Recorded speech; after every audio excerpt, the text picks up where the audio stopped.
আমি বললাম কি, পত্রিকা লেখলো কি, আশ্চর্য ব্যাপার। কেউ কেউ বের হয়েছেন হাতে কার্ড নিয়ে, তার নাম ফ্যামিলিকা। কোন মামু খালুকে ছাড় দিয়ে কথা বলবো না। কেউ কেউ প্রথম দিকে না ভোটের পক্ষে ক্যাম্পেইন করেছেন, জনগণের উত্তাল তরঙ্গ দেখতে পেয়েছে। জনগণ পুরানা একটা বক্তব্য রেখেছিলাম যে বাংলাদেশে মুক্তিযুদ্ধটা শুরু হয়েছিল কিভাবে, সেনাবাহিনীর দ্বারা। আমি বললাম কি, পত্রিকা লেখলো কি, আশ্চর্য ব্যাপার। আমি বুঝতে পারছি আমাদেরকে নিয়ে তারা খুব মজা পায়। আমি বলি একটা, তারা ইচ্ছা করে লেখে আরেকটা। প্রতিবাদ দেওয়া হয়েছে এই ছোট্ট করে ছাপবে, ততক্ষণে চরিত্র হননের কাজটা শেষ হয়ে যায়। আমরা অবাক, কেন? মিডিয়া তো জাতির দর্পণ, তবে এটাও ঠিক, সব মিডিয়া এটা করে না। এই দুই একজন সমাজটাকে অস্থির করার জন্য, অশান্তিতে ফেলার জন্য দুই একজনই যথেষ্ট। তাদের সকলের প্রতি আমার বিনয়ী অনুরোধ, যা বলবো আপনার পছন্দ হয় ওইটাই প্রকাশ করবেন, প্রচার করবেন। যা বলবো না, আপনার মনের মাধুরী আর কল্পনা স্বপ্ন মিশিয়ে আমার কথা আপনি প্রচার করবেন না। যদি এটা করেন আমার উপরে জুলুম হবে। আমার কথা পছন্দ হয় না, আপনি ফেলে দেন, কিছুই প্রচার করিয়েন না।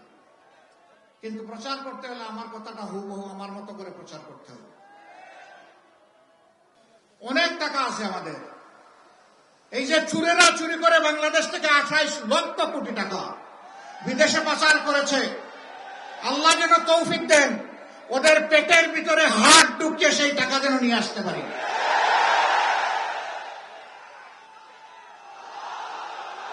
এটা বাংলাদেশের বার্ষিক বাজেটের 4 গুণ।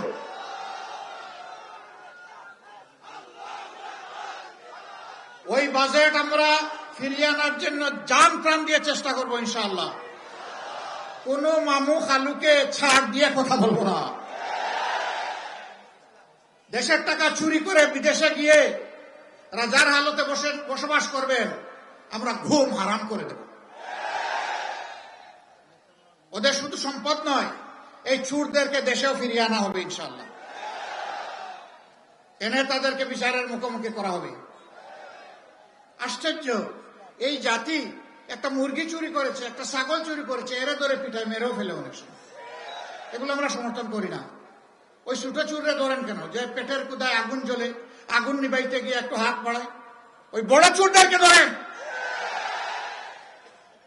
ওদেরকে ধরলে এই যে মানুষগুলো পেটের কুদার তাড়নায় অপরাধ করে ফেলে, তাদের অপরাধ করার দরকার হবে না। তারাও দেশের জন্য কাজ করবে। সম্মানিত ভাই ও বন্ধুগণ, ওই আগের 23 বছর আর পরের 54 বছর, এই 77 বছর আমরা দেখেছি। আপনারা সেই পুরোনো রাজনীতি বাংলাদেশে চান? আমাদের যুবক যুবতীরা চায় না, তরুণরা চায় না, এমনকি শিশুরাও চায় না, আমাদের মা বোনেরাও চায় না। কেউ কেউ প্রথম দিকে না ভোটের পক্ষে ক্যাম্পেইন করেছেন, জনগণের উত্তাল তরঙ্গ দেখতে পেয়েছে। জনগণ পুরানা পচা রাজনীতি আর চায় না। পরিবার ব্যক্তি গোষ্ঠীতান্ত্রিক রাজনীতি চায় না। দলীয় সরকার দেখতে চায় না। জনগণ জনগণের শেষে আমরা ধান্দাবাজির ধাপ্পাবাজির রাজনীতির সাথে নাই। আমরা কোনো কার্ড এবং বেকার ভাতার সাথেও নাই। আমরা নূতন বাংলাদেশ দেখতে চাই। সেই নূতন বাংলাদেশ হবে 24-এর আকাঙ্ক্ষার বাংলাদেশ ইনশাআল্লাহ। তারা রায় দিয়েছে কোথায়? ময়মনসিংহে না, ঢাকা বিশ্ববিদ্যালয় থেকে শুরু করেছে, আর আপাতত জগন্নাথ বিশ্ববিদ্যালয়ে গিয়ে একটু বিশ্রাম নিচ্ছে। যত বিশ্ববিদ্যালয় নির্বাচন হয়েছে সবগুলাতে আমাদের জুলাই ফেসিবাদের দূষরদের সাথে নাই। এখনই যারা মানুষের উপর অত্যাচার করে, নির্যাতন করে, চাঁদাবাজি করে, লুণ্ঠন করে জনগণের সম্পদ, ক্ষমতায় গেলে এরা কি করবে? সারা বাংলাদেশকে কামড় দিয়ে খেয়ে ফেলবে। মা বোনদের ইজ্জতের ধার ধারবে না। আপনারা দেখেছেন এদের নেতারা এখন এই হুঙ্কার দিয়ে বলে, যদি কেউ নেকাব হিজাব করে আসে খুলে ফেলবা, বলে যে কাপড় খুলে নিবা। এরা কি মায়ের সন্তান না? এরা মায়ের ঘর থেকে জন্ম নেয় নাই? এরকম আচরণ যারা করবে এদেরকে মানুষ বলা যায়? আমি তার প্রতিবাদ করি, এখন আমার পিছনে লেগে গেছে। তোমাদের ওই সমস্ত লাগালাগির কোনো পরোয়াই করি না। পরোয়া করি শুধু আল্লাহ তাআলাকে, পরোয়া করি নিজের বিবেককে। বিবেক দিয়ে যেন কারো কোনো ক্ষতি না করি, সেইটাকেই পরোয়া করি। তোমাদের ওই সমস্ত জিনিসের জবাব দেওয়ার সময়ও আমার নাই। আমরা জনগণকে নিয়ে কি স্বপ্ন দেখি, বাস্তবেই বা কি করেছি, সামনেই বা কি করব, এইটা বলারই সময় পাই নাই। তোমাদের ওই সমস্ত নোংরা জিনিসে পড়ে থাকার কোনো সময় আমাদের নেই।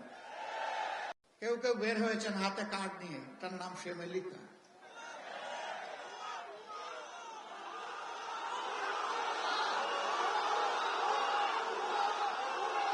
আমাদের সরল মনা কৃষকদেরকে ধোঁকা দিয়ে আরেকটা কার্ডের কথা বলছেন, ফার্মার্স কার্ড। এই যারা ফার্মার্স কার্ডের কথা বলছেন, তাদের কোনো এক শাসন আমলে কৃষকরা ন্যায্য দামে সার চেয়েছিল, সার পায় নাই, গুলি পেয়েছিল। জনগণ সবাইকে চিনে। আমাদের এই পুড় খাওয়া জনগণকে কেউ যেন বেওকুফ এবং বোকা না ভাবেন। যথেষ্ট সচেতন, সবার বুঝ সবার বুঝে।